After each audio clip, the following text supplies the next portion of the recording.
uyandın dersin, yılan gibi yılışıp beni adımdan çakıralar. Men bile bu adım değil, ömür başımda geçirdim.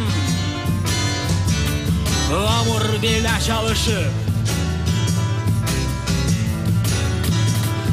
kala oraza ve dua,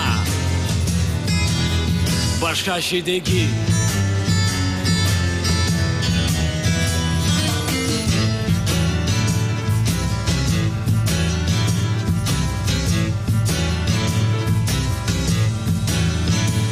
Ben seni çok şey öğretirim, her şeyin lezzeti bakılmaz. Ben aşık divane Mecnun'um, yolcum adetten böyle bir an toktaysın. Kuşta katın az, anlaysın dostum, oraza ve namaz.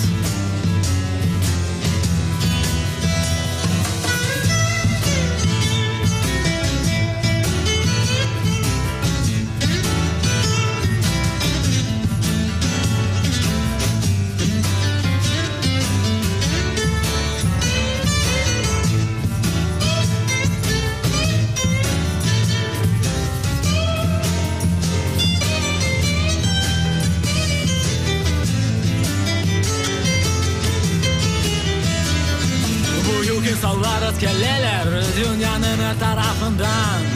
Onlar ömrünü yaşarlar, susmuş pervasız kullar. Men yolda gezerim,